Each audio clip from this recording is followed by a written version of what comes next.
សំបនសន្សំកុសលបនបោកនិងបនកំបីបាត់បាបនោះគួរបាត់កំបីបើឃើញទេលោកថាបនបោកនិងបនកុំឲ្យវាបាត់ហ្នឹងមានន័យថាខំប្រឹងសន្សំខំប្រឹងធ្វើឲ្យកាន់តែច្រើនបោកចូលគ្នាទៅវាចម្រើនសេចក្តីសុខចម្រើនតាំងតពីបច្ចុប្បន្នរហូតដល់ប្រាក់លោកខាងមុខហើយអាបាបហ្នឹងគួរបាត់កំណំនេះបើកបាត់ហ្នឹងគឺបាត់ទ្វា3នៅខ្លួនយើងហ្នឹងទី1កាយទ្វា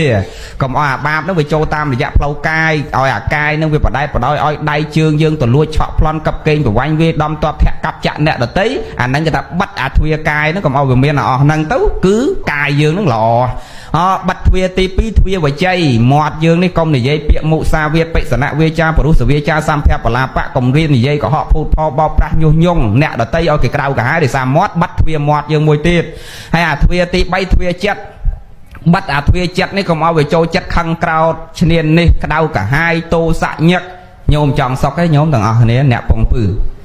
ហើយចង់សុករាល់ថ្ងៃក្តៅញឹកអីក៏អត់សូវទេណា